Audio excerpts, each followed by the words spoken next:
Good morning everyone. Current affairs की series में 9 मार्च पे पहुंच चुके हैं। आई होप आपने कल जो मैराथन सेशन था उसको एंजॉय किया होगा। आप लोगों में से काफी सारे लोगों ने मैराथन सेशंस के लिए कहा था कि जनवरी का सेशन अभी नहीं आया, इवन फेब का भी लास्ट वीक का और मंथली सेशन नहीं अपलोड किया गया है। तो जनवरी का सेशन तो कल आपने देख लिया। फेब का वीकली सेशन और फेब का मंथली सेशन जो है बहुत जल्दी आपको प्रोवाइड किया जाएगा। These marathon sessions are quite important क्योंकि आपकी जो पूरे महीने और पूरे हफ्ते की जो रिवीजन होती है वो रिस्पेक्टिव सेशंस के अंदर कंप्लीट हो जाती है। तो इनको आपको जरूर करना है क्योंकि डेली बेसिस पे तो हम करंट अफेयर्स करते हैं, बट उसमें से कितना हम रिटेन कर पाते हैं वो चीज आपको चेक हो जाएगी। और इवन जो चीजें आप भूल भी रहे होंगे वो इन मैराथन सेशंस के थ्रू आप दोबारा से ब्रश अप कर सकते हैं। चलिए, this is brief introduction about me. My name is Prince Luthra, All India Rank 577 from UPSC CSE 2014 batch. आपका कोई भी डाउट होता है तो आप @Prince_Luthra पे मुझसे पूछ सकते हैं टेलीग्राम चैनल के ऊपर। और टेलीग्राम के ऊपर you can ask directly your prelims mains और इंटरव्यू रिलेटेड डाउट्स। चलिए, आज के टॉपिक्स देख लेते हैं जो हम डिस्कस करने वाले हैं। तो 10 एरियाज को हम कवर करेंगे जिसके अंदर हम एक पर्सनैलिटी रिलेटेड क्वेश्चन जो है बीजू पटनायक जी के ऊपर यहाँ पे पूछने वाले हैं। Government e marketplace GeM के बारे में एक क्वेश्चन रहने वाला है। RuPay soft POS point of sale जो है रुपे का इससे एसोसिएट करता है, रिसेंटली लॉन्च किया गया, इसको देखेंगे। फूड वेस्ट इंडेक्स के बारे में एक क्वेश्चन रहेगा। Then Asola Bhatti wildlife sanctuary जो है ज्योग्राफी रिलेटेड एक क्वेश्चन है, न्यूज में था। पेंच टाइगर रिजर्व के बारे में जानेंगे। Then QS world university ranking को डिस्कस करते हुए ईज ऑफ लिविंग इंडेक्स पे आएंगे। बॉर्डर रोड ऑर्गेनाइजेशन को डिस्कस करते हुए हम रिवर्स एंड सिटीज को लेकर भी एक क्वेश्चन डिस्कस करने वाले हैं। आप लोगों की रिक्वेस्ट पे जो आपके रिवीजन लेक्चर्स हुआ करते थे वो दोबारा से लॉन्च कर दिए गए हैं, तो रिवीजन लेक्चर्स को जरूर देखिएगा। These will be shown on your home screen. ये आपकी जब भी आप YouTube ऑन करेंगे आपकी होम स्क्रीन पे शो होंगे और इसको आपको ज्यादा से ज्यादा देखना है। और सबसे इंपॉर्टेंट चीज, सिर्फ देखना ही काफी नहीं है, जो क्वेश्चन मैं यहां पे आपसे पूछूंगा उसका आंसर भी रिकॉल करने की कोशिश करनी है। मेरे आंसर बताने से पहले आपको देखना है कि आप खुद क्या उसका आंसर दे पाते हैं, क्योंकि ये वो वही क्वेश्चन होने वाले हैं जो हम ऑलरेडी कर चुके हैं। तो रिवीजन पर्पज के लिए ये आपको जो 1 से 2 या 3 2.5 मिनट के जो क्वेश्चन है ये दिए गए सो दैट आपकी रिवीजन एग्जाम से पहले हो सके। तो मेरे आंसर बताने से पहले आप इसका आंसर गेस करने की कोशिश करिएगा और फिर मैं जो आपको आंसर देता हूं और जो एक्सप्लेनेशन देता हूं उसको बिल्कुल ध्यान से सुनिएगा। चलिए, देयर इज एन अनाउंसमेंट। तो हमारे जो 100 डेज और 200 डेज की सीरीज है उसमें मैं आपको कहूंगा कि इसे आप सब्सक्राइब कर लीजिए बिकॉज 12 मार्च से इसमें जो प्राइजेस है वो इंक्रीज होने वाले हैं। तो आप कोशिश करिए कि 12 मार्च से पहले ही इन सीरीज में एनरोल करा लीजिए। आपको जो यूपीएससी की सीरीज है इसके फायदे पता है। I just need your 2 hours, अपने 2 घंटे मुझे दीजिएगा। सिर्फ एनरोल कराने से नहीं होगा, आप एनरोल कराएं उसके बाद 2 से 2.5 घंटे मुझे जरूर दें सो दैट आपकी जो प्रीलिम्स की तैयारी है वो काफी अच्छे से हो सके और आपकी प्रोबेबिलिटी इस एग्जाम को क्रैक करने की हो जाए। इसमें आपको डेली बेसिस पे वीडियोस जो है वो मिल जाते हैं, उसको अच्छे से करिएगा और जो क्विजेज होते हैं वो अच्छे से करिएगा। जो मैं गाइडेंस दूंगा वो भी आपको फॉलो करनी है ताकि आपकी तैयारी जो है मिनिमम पॉसिबल टाइम में मोस्ट इंपॉर्टेंट एग्जाम के जो टॉपिक्स हैं वो हो जाए। तो कोशिश करें 12 मार्च से पहले इसे सब्सक्राइब करने की on exam.netmock.com। This is the website exam.netmock.com पे जाकर आप इसमें एनरोल करा सकते हैं। चलिए, this is the most important slide for you क्योंकि यहां पे आप अपना टारगेट सेट करते हैं। टारगेट को सेट करें जल्दी से, कितना आप स्कोर यहां पे एज्यूम कर रहे हैं कि आप यहां पे स्कोर करना चाहेंगे तो जल्दी से बताएं क्योंकि यहां पे 10 क्वेश्चन होंगे तो 10 का हम कट ऑफ लेके चल रहे हैं बेसिकली हाईएस्ट। आप बताएं कितने एमसीक्यूज ठीक कर पाएंगे। 6 या 6 से ज्यादा एमसीक्यूज आप ठीक कर पाएंगे तो आप सेफ जोन में होंगे, लेस देन 6 में आप डेंजर जोन में आ जाएंगे। तो कट ऑफ जो है 6 की रखी गई है। तो जल्दी से बताएं आउट ऑफ 10 आप कितना यहां पर स्कोर करना चाहेंगे, कितना आप टारगेट जो है वो लेके चल रहे हैं because this is quite important. जितना टारगेट सेट करेंगे उस हिसाब से फिर धीरे धीरे उसे इंप्रूव करिएगा और फिर वो कहीं ना कहीं आपको गाइड भी करेगा ड्यूरिंग द क्वेश्चंस कि कितना आपको यहां पे सही तरीके से क्वेश्चंस को देखना है, पढ़ना है और कुछ जो स्टेटमेंट्स है उनको एलिमिनेट भी करना है। चलिए, चलते हैं आज के फर्स्ट क्वेश्चन के ऊपर। फर्स्ट क्वेश्चन हमारा पर्सनैलिटी को लेकर है। बीजू पटनायक जी के ऊपर क्वेश्चन है, पूछा कि बीजू पटनायक जी को लेकर बताएं कौन सी स्टेटमेंट आपकी इनकरेक्ट है, कौन सा कथन आपका यहां पर गलत है। चलिए, तो Biju Patnaik was awarded the highest Indonesian national award Bintang Jasa Utama. तो उनको एक इंडोनेशियन अवार्ड जो है कहते हैं हाईएस्ट इंडोनेशियन नेशनल अवार्ड है वो भी दिया जा चुका है। He joined the quit India movement under the guidance of Mahatma Gandhi to make India free. तो QIM जो भारत छोड़ो आंदोलन था उसको भी उनके द्वारा ज्वाइन किया गया था, क्विट इंडिया मूवमेंट को उनके द्वारा ज्वाइन किया गया था। He also became the first chief minister of Odisha. Odisha के पहले चीफ मिनिस्टर भी वो बने थे। अभी रिसेंटली जो बर्थ एनिवर्सरी थी बीजू पटनायक जी की उसे सेलिब्रेट किया गया अभी 2 दिन पहले ही and therefore he is remembered. तो दोबारा से उनको याद किया गया और आप जानते हैं कि पुरानी पर्सनैलिटीज के ऊपर क्वेश्चन पूछे जाएंगे और अपकमिंग एग्जाम के अंदर भी काफी इंपॉर्टेंट हो जाता है। सोचिए इसके आंसर के बारे में, then we will discuss about it. चलिए, तो बीजू पटनायक जी को याद किया जाता है 5 मार्च को उनकी बर्थ एनिवर्सरी होती है। अभी कुछ दिन पहले हमने सेलिब्रेट करी और उसके बाद काफी सारे आर्टिकल्स न्यूज में डेली बेसिस पे उनकी पर्सनालिटी को लेकर आ रहे हैं, तो एग्जाम में क्वेश्चन बन सकता है। He is remembered as a freedom fighter के तौर पर उनको याद रखा जाता है। He was an Indian politician, an aviator and a businessman. तो काफी सारे रोल्स उन्होंने अपनी लाइफ में निभाए हैं एंड उनकी ब्रेवरी के लिए उनको ऑनररी सिटीजनशिप इन इंडिया और साथ ही साथ जो अवार्ड है वो भी दिया गया था। He was also awarded the Bhumiputra, the highest Indonesian award rarely granted to a foreigner. In 1996 Biju Patnaik ji को highest Indonesian national award Bintang Jasa Utama जो है वो भी दिया गया था। ठीक है, तो यहाँ पे दोनों स्टेटमेंट्स बेसिकली पहली स्टेटमेंट आपकी ठीक हो जाती है और दोनों अवार्ड भूमिपुत्रा का हो, बीजू पटनायक जी को दिया गया था। इंडोनेशिया का बिंटांग जासा उत्तमा हो, वो भी उनको दिया गया था। Biju Patnaik started his career as a freedom fighter in 1942। 1942 में उन्होंने अपना career as a freedom fighter start किया था। उन्होंने क्विट इंडिया मूवमेंट को महात्मा गांधी की गाइडेंस के अंदर ज्वाइन किया था और अंग्रेजों को भारत छोड़ो आंदोलन के अंदर काफी टक्कर भी दी थी। यहां पे सेकंड स्टेटमेंट जो है वो भी आपकी करेक्ट हो जाती है। तीसरी स्टेटमेंट के बारे में बात करें, so he was not the first. क्या मुझे बता सकते हैं कि वो कितने नंबर के सीएम थे? क्योंकि first chief minister of Odisha जो थे उनका नाम था Hare Krishna Mehta. Hare Krishna Mehta was the first chief minister. But अगर हम बीजू पटनायक जी की बात करें तो आप बताएं, was he ever became the chief minister of Odisha, या फिर अगर बने थे तो कौन से नंबर के थे, ये भी मुझे बताइएगा। वह 2 बार चीफ मिनिस्टर रह चुके थे उड़ीसा के। तो यहां पे थर्ड जो स्टेटमेंट है वो आपकी इनकरेक्ट हो जाती है। सो आंसर क्या होगा, आपको इनकरेक्ट ही बतानी थी यहां पे। ठीक है, so answer will be B. ध्यान रखिएगा, पर्सनैलिटी रिलेटेड क्वेश्चन पूछे जा सकते हैं एग्जाम के अंदर। चलते हैं हम अपने नेक्स्ट क्वेश्चन के ऊपर। नेक्स्ट क्वेश्चन जो है जेम को लेकर है, गवर्नमेंट ई मार्केट प्लेस। मैंने यहां पे आपको अपने एक्सपीरियंस से भी बताया कि once you get the posting, किसी भी सर्विस में आप जाएंगे, किसी भी डिपार्टमेंट में आपकी पोस्टिंग होती है, किसी भी मिनिस्ट्रीज में आपकी पोस्टिंग होती है, वहां पे जेम का इस्तेमाल करना पड़ेगा। जेम क्या है? ये Amazon है गवर्नमेंट ऑफ इंडिया का। गवर्नमेंट ऑफ इंडिया जैसे आपके लिए Amazon है, आप फ्लिपकार्ट Amazon को यूज करते हैं अपने प्रोडक्ट्स को परचेज करने के लिए, this is the Amazon of government of India. तो किसी भी डिपार्टमेंट में आप गवर्नमेंट ऑफ इंडिया की आपकी पोस्टिंग होती है, जेम की ट्रेनिंग भी आपको दी जाएगी और जेम को आपको यूज भी करना पड़ेगा। Now let me first check out the question, उसके बाद कुछ और चीजें इसके बारे में जानेंगे। The platform was launched by finance ministry. इसे फाइनेंस मिनिस्ट्री के द्वारा लॉन्च किया गया है जेम को। सबसे पहले अंडरलाइन करिए जो टॉपिक है आपका, उसके बाद पूछा क्या गया, करेक्ट पूछा गया, उसको आप सर्कल में डालें। सेकंड स्टेटमेंट कहती है it's a paperless, contactless and cashless online marketplace. तो एक ऑनलाइन मार्केटप्लेस है जो कि पेपरलेस है, कॉन्टैक्टलेस है एंड कैशलेस है। सोचिए इसके बारे में, आपको करेक्ट स्टेटमेंट बतानी है, फिर हम डिस्कस करेंगे इसके बारे में और कुछ और इंपॉर्टेंट चीजें भी जानने की कोशिश करेंगे। चलिए डिस्कस करते हैं। तो अभी रिसेंटली आपने देखा होगा Indian medicine pharmaceutical corporation limited, इसने गवर्नमेंट ई मार्केटप्लेस पोर्टल जो है उसके साथ एक लिंकेज किया है। तो यहां पे एक डील करी गई है जेम और आईएमपीसीएल के बीच में कि जो आईएमपीसीएल की मेडिसिन होंगी वो अब जेम पोर्टल के ऊपर सेल करी जाएंगी। इसकी अराउंड 311 ऐसे प्रोडक्ट्स हैं जो कि अब जेम के ऊपर बेचे जाएंगे। काफी सारे गवर्नमेंट हॉस्पिटल्स हैं, उनको जो अब एक्विजिशन करनी होगी मेडिसिन की वो आईएमपीसीएल के थ्रू करी जा सकती है। ये हमारी न्यूज थी। अब आते हैं अपने क्वेश्चन के ऊपर वापस कि क्या क्या चीजें हैं यहाँ पे। सबसे पहले तो मैंने आपको हिंट दे दिया था, this is the Amazon of government of India, therefore yes it is a paperless, contactless and cashless online market place. जहां से बताएं क्या प्रोडक्ट मिलते हैं यहाँ पे या फिर सर्विसेज भी मिलती हैं, बताएं दोनों में से क्या हो सकता है।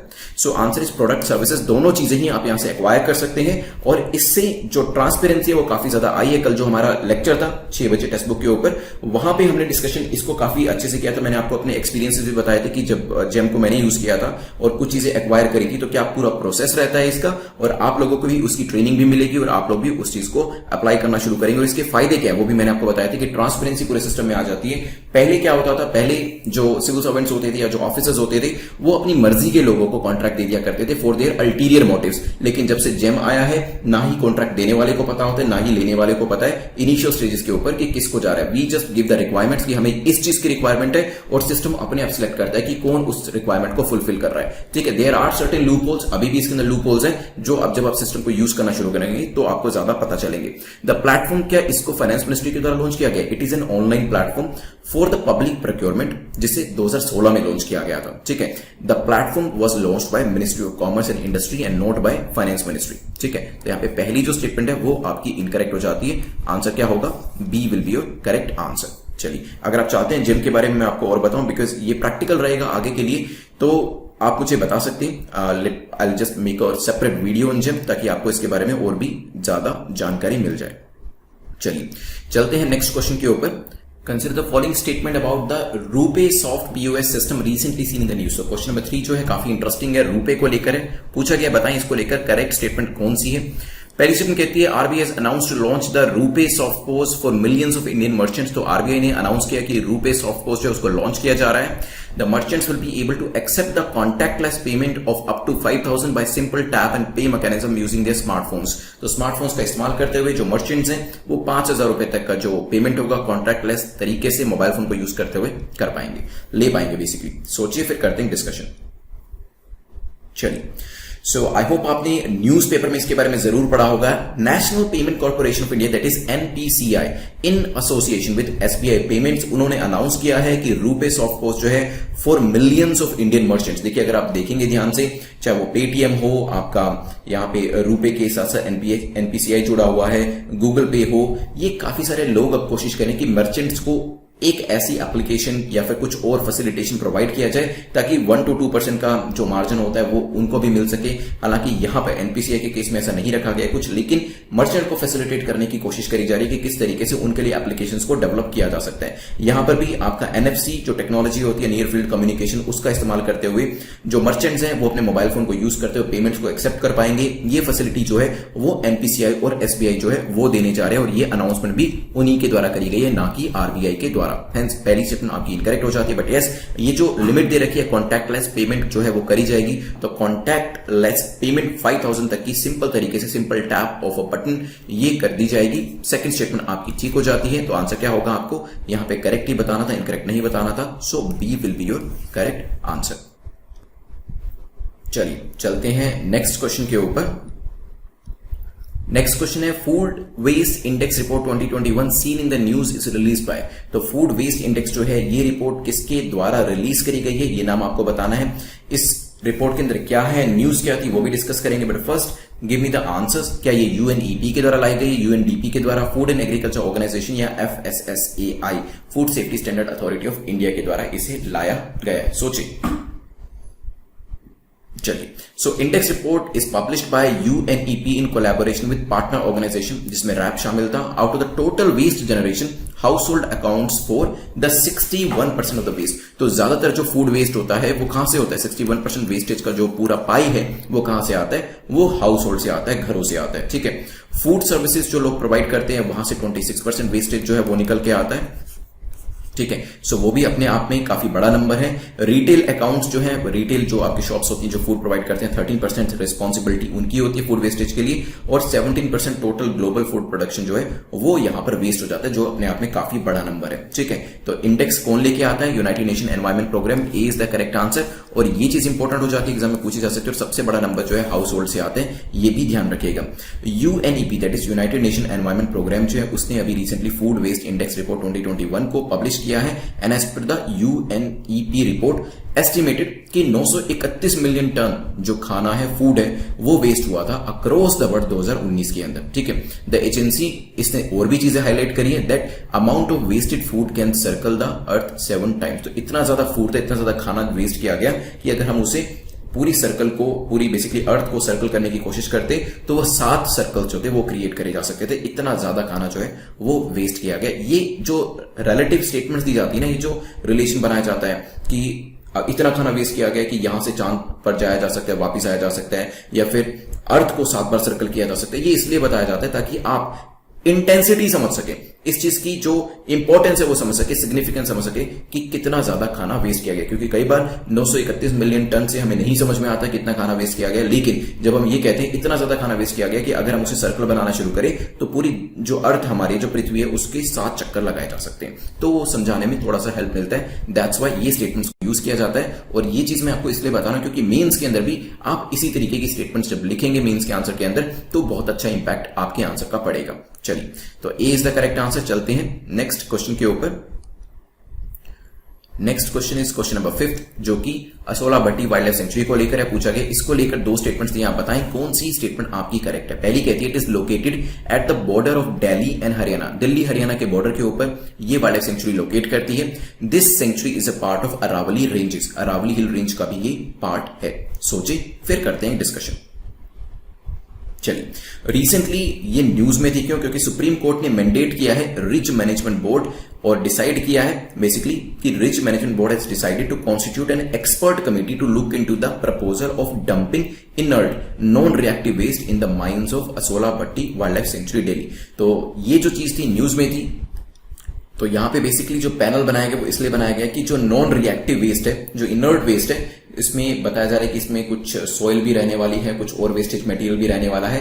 क्या उसको बेसिकली सारा का सारा मटेरियल नॉन केमिकली एक्टिव रहेगा, ये चीज ध्यान रखिएगा।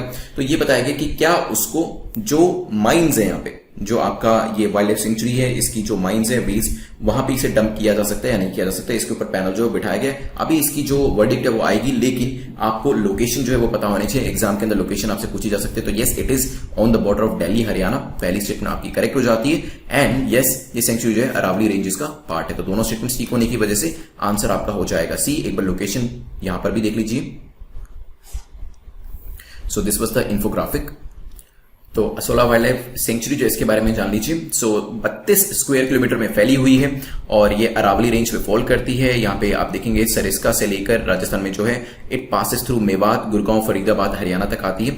इको सेंसिटिव जोन है। The union government has notified an area of up to 1 kilometre around the boundary of the sanctuary in Faridabad and Gurgaon region में जो फॉल करता है एज इको सेंसिटिव जोन। तो ये अपने आप में काफी इंपॉर्टेंट बात है, इसी चीज को ध्यान में रखते हुए वर्डिक्ट दी जाएगी। Villages in eco sensitive zone, तो यहाँ पे आपका लकातबूर आता है, देन पाली है, मांगर है, ये विलेजेस के नाम है जो कि एग्जाम में नहीं पूछे जाएंगे। यहां पे बात क्या हो रही है देख लेते हैं एक बार। 3 चीजों की बात करी गई है कि कौन कौन सी एक्टिविटीज बैन करी गई है, कौन कौन सी एक्टिविटीज रेगुलेटेड है जो कि एक लिमिटेड अमाउंट में करी जा सकती है, कौन कौन सी एक्टिविटी अलाउ है। तो इस एरिया के अंदर रेन वाटर हार्वेस्टिंग आप कर सकते हैं, ऑर्गेनिक फार्मिंग कर सकते हैं, कॉटेज इंडस्ट्री आ सकती है, रिन्यूएबल एनर्जी एंड फ्यूल्स से रिलेटेड काम कर सकते हैं, एग्री फॉरेस्ट्री का काम कर सकते हैं, इको फ्रेंडली ट्रांसपोर्ट यहाँ पे ई मोबिलिटी वाला लाया जा सकता है। क्या चीजें लिमिटेड करी जा सकती है यहाँ पे, अच्छे तरीके से बहुत ज्यादा नहीं करी जा सकती, एक लिमिट में ही करी जा सकती है। Hotels and resorts, construction, small scale non polluting industry यहां आ सकती है लेकिन काफी कम मात्रा में। ट्रीज को गिराया जा सकता है लेकिन अगेन रेगुलेटेड वे में। सिविक इंफ्रास्ट्रक्चर क्रिएट किया जा सकता है रेगुलेटेड वे में। Commercial and extraction of water किया जा सकता है। क्या चीजें पूरी तरीके से बैंड है, कमर्शियल माइनिंग यहां पे नहीं की जा सकती, स्टोन क्वेरिंग नहीं करी जा सकती, क्रशिंग यूनिट्स यहां पे नहीं लगाई जा सकती, पोल्यूटिंग इंडस्ट्री यहां पे नहीं लगाई जा सकती, डिस्चार्ज ऑफ अनट्रीटेड एफ्लुएंट जो है वो यहां पे नहीं किया जा सकता, saw mills and brick lines जो है वो भी यहां पर नहीं लाई जा सकती। ठीक है, तो काफी सेंसिटिव एरिया है और आप देख सकते हैं यहां पे this is on the south Delhi region में और दिस इज द हरियाणा वाला पार्ट जो शेडेड आपको दिख रहा है फरीदाबाद में फॉल करता है। तो आपसे एग्जाम में लोकेशन भी पूछी जा सकती है। पूरी न्यूज मैंने आपको यहाँ पे बता दी। क्वेश्चन नंबर 6 पे जाने से पहले crack UPSC exam in 100 days की सीरीज एंड 200 डेज की सीरीज के बारे में मैं आपको बताऊंगा। You can enrol in any of this 2 series. अभी रिसेंटली आपकी क्रैक यूपीएससी इन 100 डेज की जो सीरीज है उसे स्टार्ट किया गया है और इसके अंदर आपको वीडियोस जो है क्लास वीडियोस मिल जाते हैं, एमसीक्यू वीडियोस मिल जाते हैं। देखिए, एग्जाम को क्रैक करने के लिए एमसीक्यूज का सोल्व करना काफी ज्यादा जरूरी है। अगर एमसीक्यूज जो है आप कितनी भी बुक्स पढ़ लें, अगर एमसीक्यू सोल्व करने की आर्ट आपको नहीं आएगी तो प्रीलिम्स एग्जाम जो है उसे क्रैक करना मुश्किल हो जाएगा। तभी यहां पे कोशिश करी गई है कि जो इंस्टीट्यूट्स होते हैं जहां पे आपको क्लास लेक्चर्स दिए जाते हैं वो तो यहां पे रखे ही गए हैं, साथ ही साथ एमसीक्यूज के वीडियोस भी आपके सामने रखे गए हैं। एलिमिनेशन टेक्निक कैसे यूज करनी है, ये सभी चीजों के बारे में भी मैंने आपको बताया है ताकि आपकी इतनी अच्छी एमसीक्यूज की प्रैक्टिस हो जाए कि प्रीलिम्स एग्जाम में आपका पेपर कम से कम ना रुके। ठीक है, तो यहाँ पे चांसेस यही है 30 से 35 हम कोशिश कर रहे हैं कि एमसीक्यूज जो है वो यहाँ पे आए किसी किसी स्टेटमेंट के तौर पे ताकि आपको एलिमिनेट करने में हेल्प मिले। I just need your 2 hours. अगर आप 2 घंटे डेली बेसिस पे, अब क्योंकि दिन काफी कम रह गए, दे देते हैं तो डेफिनेटली अगर आपने पूरी तैयारी करी है उसको ब्रशअप करने में ये कोर्स आपको हेल्प करेगा। अगर तैयारी नहीं करी है तो जो मोस्ट इंपॉर्टेंट टॉपिक्स हैं वो आप यहाँ पे 2 घंटे डेली देके उसको कंप्लीट कर सकते हैं। सो अगर आप 3 से 4 घंटे दे पाए तो क्रैक यूपीएससी इन 200 डेज की सीरीज को exam.netmock.com पे एनरोल करा लीजिएगा। अगर आप 2 घंटे का टाइम दे सकते हैं, ज्यादा टाइम नहीं है, then you can go for crack UPSC exam in 100 days series to actually get a grip over your syllabus as well as the course. जो आपका कोर्स है उसके ऊपर एक कमांड लाने के लिए ताकि आपका एग्जाम जो है उसको क्रैक करने की आपकी प्रोबेबिलिटी बढ़ जाए, उसके लिए you can enrol in this course. But enrolment काफी नहीं है, एनरोलमेंट के बाद आपको डेली 2 घंटे जो है वो देना पड़ेगा। जो आपके लेक्चर्स होते हैं, क्लास लेक्चर्स, उनको देखना पड़ेगा, क्विजेस को देखना पड़ेगा, क्विजेस को अटेम्प्ट करना पड़ेगा। बट यस, जो गाइडेंस दूंगा उसको फॉलो करेंगे, देन एग्जाम आपका डेफिनेटली हो जाएगा। चलिए, चलते हैं क्वेश्चन नंबर 6 के ऊपर। और अगर आप 2022 के लिए तैयारी कर रहे हैं, so this is the program for mission UPSC 2022, जो कि हमारा 500 दिन का पूरा प्रोग्राम है। 500 दिन तक रेगुलर बेसिस पे असाइनमेंट्स मिलते हैं और जब तक आपका एग्जाम आएगा तब तक आप एक टॉप नॉच जो एस्पिरेंट होते हैं वो बन चुके होंगे और आपको प्रॉब्लम नहीं होगी किसी भी स्टेज में, चाहे वो प्रीलिम्स हो, मेंस हो, इंटरव्यू, क्योंकि तीनों चीजें इसके अंदर कवर करी जा रही है। नेक्स्ट क्वेश्चन को देखते हैं। क्वेश्चन नंबर 6 बात करता है, क्वेश्चन नंबर 6 जो है टाइगर रिजर्व्स को लेकर या पेंच को लेकर पूछा गया। बताएं कौन सी स्टेटमेंट आपकी करेक्ट है, कौन सा कथन आपका सही है। It is the joint pride of both Madhya Pradesh and Maharashtra. Pench की बात करी जा रही है तो दोनों की प्राइड है, एमपी और महाराष्ट्र की हो सकता है। It was declared national park by the government of Maharashtra in 1975। 1975 में महाराष्ट्र गवर्नमेंट के द्वारा इसे नेशनल पार्क घोषित किया गया था। सोचिए, फिर करते हैं डिस्कशन। चलिए, तो पीटीआर की बात करें, Pench tiger reserve, it is a joint pride of both Madhya Pradesh and Maharashtra. ध्यान रखिएगा, it is the correct statement. Reserve जो है it is located on the southern reaches of Satpura hills in the Seoni and Chhindwara district of Madhya Pradesh. And ये continue होता होता Nagpur district तक जाता है महाराष्ट्र के अंदर as a separate sanctuary. It was declared as a national park by government of Maharashtra 1975 के अंदर। एंड द आइडेंटिटी जो टाइगर रिजर्व की है वो भी इसको दिया गया था 1998-99 के अंदर। ठीक है, तो दोनों स्टेटमेंट्स आपकी ठीक हो जाती हैं। C will be the correct answer. एक बार आप यहां पे स्टेटमेंट जो है उसके अलावा एक मैप जो है वो जरूर देख लीजिए। सो मैं एक बार इसको थोड़ा सा मैक्सिमाइज करता हूं। सो यहां पे आप पेंच देख पा रहे होंगे, दिस इज द रीजन। ठीक है, सो यहां पे आपका पगमार्क भी है। पगमार्क का मतलब यही है कि टाइगर रिजर्व से बनाया हुआ है। ठीक है, चलिए चलते हैं नेक्स्ट क्वेश्चन, क्वेश्चन नंबर 7 के ऊपर, जो कि यूनिवर्सिटी रैंकिंग को लेके है। क्रैली सैमंस की रैंकिंग आप जानते हैं, एग्जाम में पूछी जाती है। पूछा गया है यहाँ पे, इस रैंकिंग को लेकर बताएं कौन सी स्टेटमेंट आपकी करेक्ट है, कौन सा कथन आपका सही है क्यूएस रैंकिंग को लेकर। ठीक है, पहली स्टेटमेंट कहती है the number of Indian universities institutions in the top 100 subject ranking has increase. तो यहां पे क्या हुआ है, सब्जेक्ट वाइज रैंकिंग जो करी गई है उसके अंदर इंडिया की जो परफॉर्मेंस है उसमें एक इंक्रीमेंट देखा गया है। It is an annual publication of university ranking which comprises the global overall and subject ranking. एक एनुअल पब्लिकेशन होती है जिसके अंदर यूनिवर्सिटी को रैंक किया जाता है और यहाँ पे सब्जेक्ट रैंकिंग को भी किया जाता है। सोचें, फिर करते हैं डिस्कशन। चलिए, तो यहां पे अगर बात करी जाए 25 programs offered by higher education institution in India, उनको टॉप 100 में रैंक किया गया है in the entire world in the respective subject categories. यहां पे काफी सारे इंस्टीट्यूशंस जो हैं उनकी रैंकिंग में इंप्रूवमेंट देखा गया है according to the latest edition 11th जो कि एडिशन है क्यूएस वर्ल्ड यूनिवर्सिटी रैंकिंग का बाय सब्जेक्ट। तो यहां पे इंडिया के जो एक इंप्रूवमेंट है वो देखने को मिला है। पहली स्टेटमेंट आपकी करेक्ट हो जाती है। अगर बात करी जाए 2021 QS global university performance comparison offered independent data on the performance of 253 programs. तो यहाँ पे प्रोग्राम वाइज डेटा जो है वो भी निकाला गया है। 52 हायर एजुकेशन इंस्टीट्यूशंस जो है उनको भी देखा गया across 51 academic disciplines. The number of Indian universities की बात करें, इंस्टीट्यूशंस की बात करें in the top 100 subject ranking, उसमें एक इंक्रीमेंट देखा गया। पहले 8 होते थे, इस बार 12 है। क्यूएस वर्ल्ड यूनिवर्सिटी रैंकिंग के अंदर बात करी जाए, it is an annual publication, हर सालाना इसे निकाला जाता है ऑफ यूनिवर्सिटी रैंकिंग, जिसके अंदर ग्लोबल ओवरऑल रैंकिंग होती है और सब्जेक्ट रैंकिंग भी करी जाती है। ठीक है, तो दोनों स्टेटमेंट्स आपकी ठीक है। आंसर तो आपका हो जाएगा सी, लेकिन यहां पे कुछ पैरामीटर्स हैं जिसको हम देख लेते हैं, क्या क्या पैरामीटर्स इसको कैलकुलेट करने के लिए कंसीडर करे जाते हैं, क्योंकि एग्जाम के अंदर रैंकिंग के अलावा आपसे पैरामीटर्स जो है वो भी पूछे जा सकते हैं। तो सबसे पहला जो पैरामीटर है वो तो है एकेडमिक रेप्यूटेशन। एकेडमिक रेप्यूटेशन को 40% की वेटेज यहां पर दी गई है। देन आता है एम्प्लॉयर रेप्यूटेशन। एम्प्लॉयर रेप्यूटेशन 10% की यहां पे रैंकिंग आती है कि यहां के जो पढ़े हुए बच्चे होते हैं उनको एम्प्लॉय कौन करता है। देन आता है फैकल्टी स्टूडेंट रेशियो। ठीक है, फैकल्टी स्टूडेंट रेशियो को 20% का वेटेज दिया जाता है। देन आता है साइटेशंस पर फैकल्टी। ठीक है, इससे फैकल्टी की क्वालिटी पता चलती है, 20% रहता है इसके अंदर।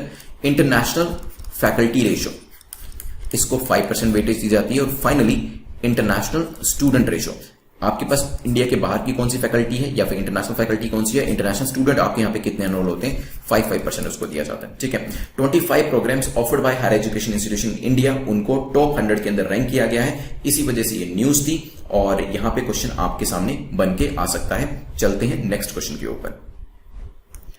नेक्स्ट क्वेश्चन देख लेते हैं एक बार। क्वेश्चन नंबर 8 जो है ईज ऑफ लिविंग इंडेक्स को लेकर है, पूछा कि ईज ऑफ लिविंग इंडेक्स को लेकर बताएं कौन सी स्टेटमेंट आपकी करेक्ट है, कौन सा कथन आपका सही है। दो स्टेटमेंट्स दे रखे हैं। पहली कहती है it aims to measure the well being of Indian citizen in 111 cities across the pillars of quality of life, economic ability and sustainability. It was recently release by NITI Aayog. NITI Aayog के द्वारा इसे रिसेंटली रिलीज किया गया है। आपको बताना है कौन सी स्टेटमेंट करेक्ट है, कौन सा कथन आपका सही है। सोचिए, फिर करते हैं डिस्कशन EOLI के बारे में।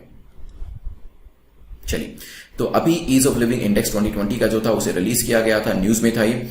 इसे रिलीज किया गया ministry of housing and urban affair के द्वारा। ठीक है, तो यहां पे ये तो स्टेटमेंट आपकी सेकंड वाली इनकरेक्ट हो जाती है, बट यस, अगर हम बात करें EOLI, ease of living index की, इससे मेजर किया जाता है wellbeing of Indian citizen. 111 cities के अंदर लाया गया है। Across the pillar of quality of life कैसी है, वहां पे इकोनॉमिक अपॉर्चुनिटीज कैसी है, इकोनॉमिक एबिलिटी कैसी है, सस्टेनेबिलिटी कैसी है, इसके अंदर टॉप किस किस सिटी ने किया है वो मैं पढ़ा चुका हूं आपको। इसी वजह से कॉमेंट सेक्शन में आपको आंसर करिएगा। EOLI 2020 has also added citizen perception survey, CPS। CPS के अंदर भी नंबर 1 सिटी कौन सी है वो भी आप कमेंट सेक्शन में लिखिएगा, क्योंकि ये भी मैं आपको पढ़ा चुका हूं। 30% वेटेज जो है सिटीजन परसेप्शन को दिया जाता है कि लोग क्या सोचते हैं। आपने तो किसी जो सिटी थी उसको रैंक 1 बना दिया, लेकिन क्या लोगों का भी ये सोचना है? आपने तो कह दिया कि यहां पे सारी फैसिलिटीज प्रोवाइड करी जाती है, लेकिन क्या लोगों को फैसिलिटीज मिलती भी है कि नहीं? तो इसलिए सिटीजन परसेप्शन इंडेक्स जो है, सर्वे जो है वो भी कराया गया और उसको 30% वेट दिया गया। The rankings were announced for cities with the population of more than a million and less than a million. ठीक है, तो मोर देन अ मिलियन के लिए रैंकिंग में जो टॉप सिटी है वो एक अलग सिटी है, लेस देन मिलियन में एक सिटी जो है वो अलग सिटी है। चलिए, एक सिटी का नाम मैं बता देता हूं, बाकी का नाम आप बताना। जो मोर देन मिलियन में सिटी ने टॉप किया है दैट इज बेंगलुरु।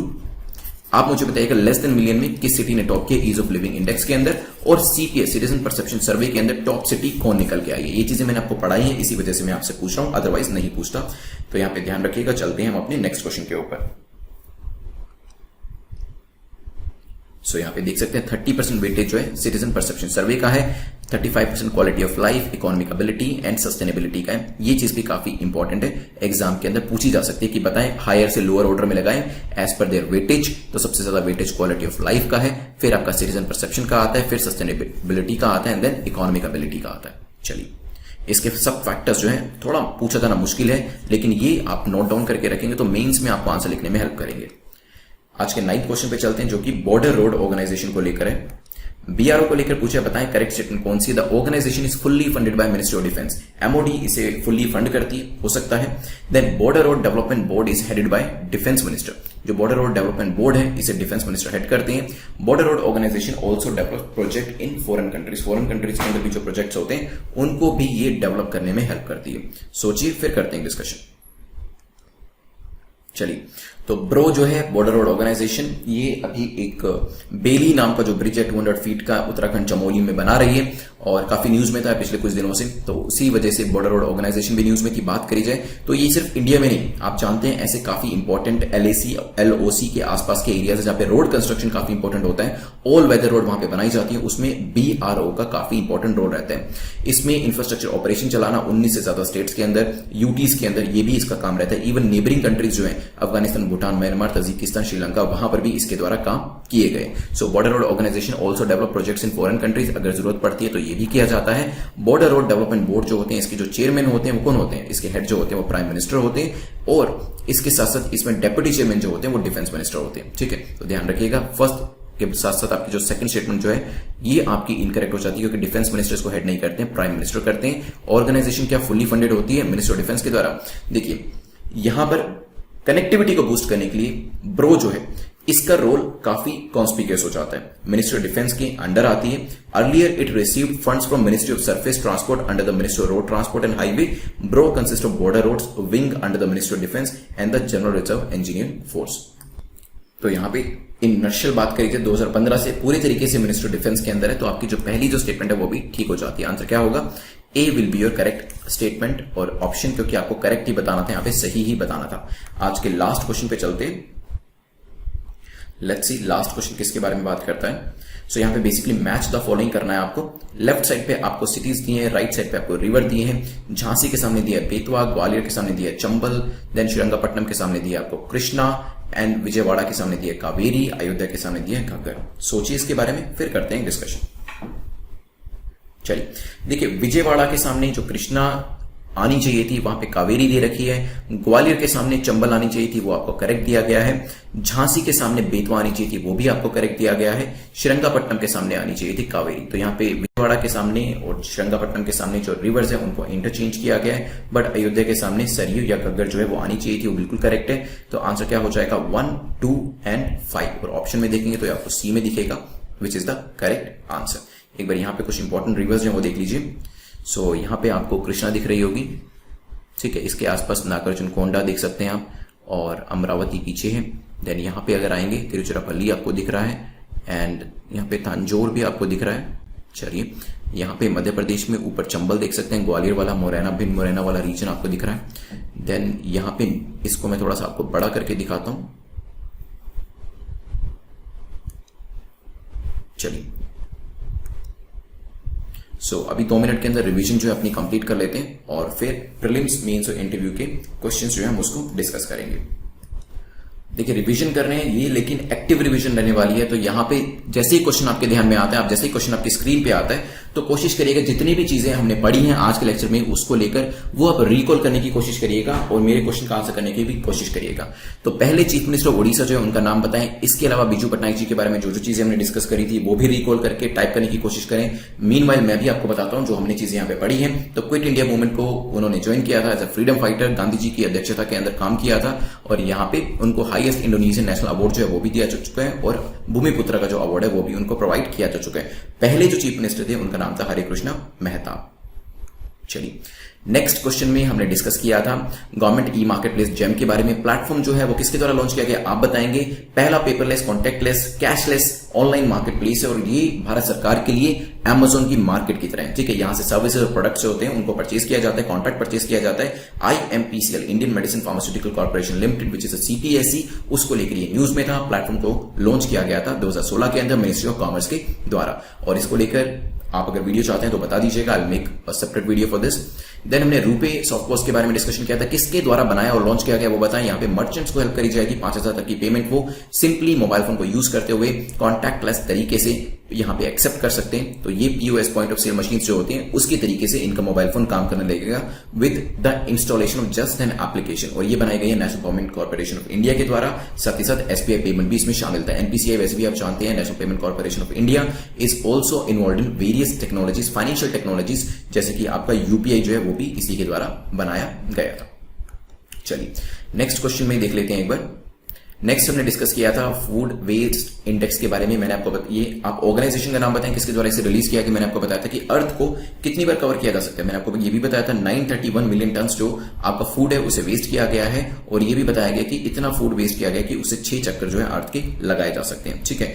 और इस तरीके से चीज को याद रखिएगा, UNEP जो है वो इसमें शामिल है, उसके द्वारा लाया गया है, और सबसे ज्यादा वेस्टेज जो है वो हाउस होल्ड के द्वारा किया जाता है, ये भी हमने डिस्कस किया था।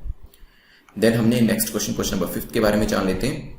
क्वेश्चन नंबर 5 में हमने wild life sanctuary Asola Bhati के बारे में जाना था। मैंने आपको एक इन्फोग्राफिक भी दिखाया था, कहां पे ये लोकेट करती, जल्दी से मुझे उस जगह का नाम बताएं। अरावली रेंजेस में तो फॉल करती ही है, और यहां पे अभी बात करी जा रही थी कि क्या इसमें जो आपका नॉन रिएक्टिव वेस्ट है उसको डंप करना चाहिए इसकी माइंस के अंदर, इसको लेकर एक पैनल बिठाया गया। तो ये हरियाणा, दिल्ली को कवर करती है, ध्यान रखिएगा।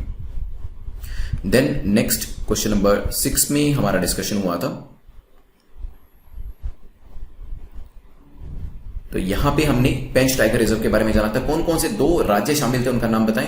ये नेशनल पार्क 1975 में घोषित किया गया था। उसके बाद 1998, 1999 में टाइगर रिजर्व की जो आइडेंटिटी थी वो भी इसको प्रोवाइड कर दी गई थी। Maharashtra and Madhya Pradesh both are related to it, वो भी ध्यान रखिएगा। लोकेशन मैंने आपको मैप के ऊपर दिखा दी थी। इसके बाद वर्ल्ड यूनिवर्सिटी रैंकिंग में मैंने ये आपको बताया था कि इंडिया में जो सब्जेक्ट वाइज रैंकिंग करी गई है उसमें हमारा नंबर इंक्रीज हुआ है। एनुअल पब्लिकेशन किया जाता है जिसमें ओवरऑल यूनिवर्सिटी की रैंकिंग रहती है, और साथ ही साथ सब्जेक्ट वाइज रैंकिंग जो है वो भी इसके अंदर प्रोवाइड करी जाती है। चलिए, लेकर कौन आता है अगर आपको पता हो तो कमेंट सेक्शन में जरूर बताइएगा। देन नेक्स्ट हमारा discussion EOLI, ease of living index को लेकर हुआ था। यहां पे मैंने आपसे पूछा है कि जल्दी से लेस देन मिलियन वाली सिटी का नाम मुझे जरूर बताइएगा, और CPS जो कंज्यूमर परसेप्शन सर्वे में सिटी ने टॉप किया है उसका नाम भी मुझे जरूर बताइएगा। किसके द्वारा लाया जाता है, ministry of housing and urban affair, ध्यान रखिएगा। और साथ ही साथ 111 सिटीज को रैंक किया जा रहा है, और इसके अंदर जो फैक्टर्स थे वो काफी इंपॉर्टेंट है। इसकी तो आप फोटो खींच के अपने नोट्स में शामिल कर लीजिए, नहीं तो पूरी इमेज को कट कर लीजिएगा। 30% वेटेज सिटीजन को इकोनॉमिक एबिलिटी को 15%, सस्टेनेबिलिटी को 20 एंड क्वालिटी ऑफ लाइफ को 35% जो वेटेज है वो दिया गया है। नेक्स्ट, बॉर्डर रोड ऑर्गेनाइजेशन में जो हेड होते हैं कौन होते हैं वो बताएं। Organization fully funded by ministry of defence 2015 में एमओडी के अंदर आ गए थे पूरी तरीके से। एंड बॉर्डर रोड ऑर्गेनाइजेशन सिर्फ अपने ही देश में नहीं, बाहर के देशों में भी अगर रिक्वेस्ट करी जाती है तो वहां पर ये सड़क कंस्ट्रक्शन का जो काम होता है वो करता है। और काफी जो स्ट्रेटेजिक सड़कें होती हैं, ऑल वेदर सड़कें, वो बनाई जाती हैं BRO के द्वारा। प्राइम मिनिस्टर इसको हेड करते हैं और डेप्यूटी चेयरमैन जो होते हैं वो इनके डिफेंस मिनिस्टर होते हैं। देन नेक्स्ट क्वेश्चन में हमारा डिस्कशन हुआ था वेरियस सिटीज को हमने मैच किया था रिवर्स के साथ। यहाँ पे झांसी जो है वो बेतवा से मैच हो रही है, विजयवाड़ा कृष्णा, ग्वालियर चंबल, श्रीरंगपट्टनम कावेरी, अयोध्या घग्गर या फिर सरयू।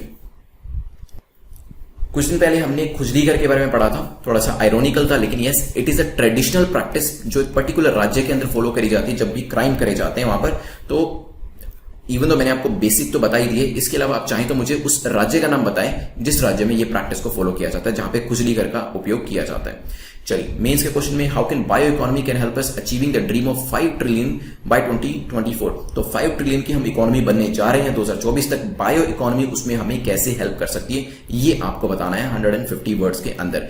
इंटरव्यू के अंदर, do you think to maintain peace one should have weapons और गो वेपनलेस। क्या आपको लगता है पीस को मेंटेन करने के लिए हमें सारे ही अपने अस्त्रों शस्त्रों का, वेपन्स का जो एक डिस्ट्रक्शन है वो कर देना चाहिए, उसको खत्म कर देना चाहिए, या फिर हमें अपने आप को वेपनाइज करना चाहिए। तो शांति के लिए क्या हमें वेपन्स हमारे पास होने चाहिए या नहीं होने चाहिए? This is the interview question. काफी इंटरेस्टिंग क्वेश्चन है। सिर्फ इसको फेस वैल्यू पे लेके आंसर मत करिएगा कि एक आइडियल आंसर देने की कोशिश मत करिएगा कि वेपन्स नहीं होंगे तो पीस हो जाएगा, हम सभी को ये करना चाहिए। नहीं, प्रैक्टिकल आंसर देने की कोशिश करिएगा यहाँ पे। चलिए, सेकंड चैनल को ज्वाइन कर लीजिएगा बिकॉज यहाँ पर भी वीडियोस जो है वो रेगुलर बेसिस पे अपलोड किए जा रहे हैं, वीकली बेसिस पे फिलहाल के तौर पे तो, but yes we will increase the frequency and these are the Telegram groups जिसके लिंक नीचे डिस्क्रिप्शन में दिए गए और आप यहाँ पे अपने मेंस के आंसर को सबमिट कर सकते हैं। दिस इज द ग्रुप जहां पर आप अपने इंटरव्यू के आंसर्स को सबमिट कर सकते हैं। लास्ट टाइम की जो हमारे विनर है वो है अंजू कटारिया। तो अंजू, आप मुझे बता दीजिएगा कि PDF कौन सी चाहिए आपको। देन नीचे डिस्क्रिप्शन में आप अपनी इन्फॉर्मेशन भी दे सकते हैं ताकि आपको व्हाट्सएप के ऊपर सारे जो नोटिफिकेशन है वो मिल जाया करें। एट द सेम टाइम अब अपने मार्क्स को डालना शुरू करें कमेंट सेक्शन के अंदर। And I request you, if you like the video, उसे आप लाइक जरूर करिएगा, और अगर नहीं पसंद आया तो भी वो कमेंट सेक्शन में बताइएगा। नहीं तो मुझे @prince_luthra पे भी अगर आप बताना चाहें तो बता सकते हैं। अदरवाइज लाइक करने से क्या होता है, basically it also encourages to make better video for you. तो हमें भी एनकरेज करता है कि यस जो काम हम कर रहे हैं वो आपको पसंद हो रहा है। तो यूजुअली होता है क्या, अगर एक दिन के अंदर 2500 लोगों ने वीडियोस देखा तो उसमें जो लाइक्स हैं वो 1/3, 1/4, 1/5 तक होते हैं, 1/6 भी होते हैं। तो बाकी लोगों से मैं यही रिक्वेस्ट करूंगा कि it will boost our confidence. तो हमारा कॉन्फिडेंस बूस्ट होगा and we will be able to make better video for you. हमारी जो टीम है वो और भी अच्छे से काम कर सकेगी। अगर आपको वीडियो पसंद आया तो please, it's a very small thing जो आप कर सकते हैं। अब अपने कॉमेंट सेक्शन के अंदर मार्क्स को जरूर लिखें, और मार्क्स जो है अगर 6 से ज्यादा है then of course you are in the safe zone. तो दोबारा से 24 घंटे में एक बार इसे रिवाइज जरूर करिएगा। लेस देन 6 अगर आपने स्कोर किया है तो 1 आवर के बाद इसे जरूर रिवाइज करिएगा। नोट्स बनाने जरूरी है, शुरुआत से ही नोट्स बनाते हुए चलिए ताकि एंड में आपको परेशानी ना आए और एंड में आपको दोबारा से वीडियो देखने में आपका टाइम ना जाए। अभी 2-3 बार देख के वीडियो को नोट्स बना डालिए ताकि एंड में वही नोट्स आपको एग्जाम को क्रैक करने में हेल्प करेंगे। Your notes is just like your weapons. ये आपके वेपन्स, आपके शस्त्र होते हैं, आपके जो नोट्स होते हैं, और जो इस युद्ध के अंदर, UPSC के युद्ध के अंदर आपकी हेल्प करते हैं। तो नोट्स जरूर बनाइएगा। और यहां पर जो नोट्स बनाने की टेक्निक है वो मैंने आपसे शेयर करी हुई है, लेकिन कब बनाने, सेकंड या थर्ड टाइम जब भी आप वीडियो को देखते हैं तब बनाइएगा। फर्स्ट टाइम में कभी मत बनाइएगा। फर्स्ट टाइम में सिर्फ क्वेश्चन पे फोकस करें, उसके आंसर को देने में फोकस करें। चलिए, thanks for watching. I will see you very soon because आज हमारा 1 बजे, 6 बजे और फिर शाम को 8 बजे भी लेक्चर होने वाला है। Thank you once again, have a nice day, I will see you there.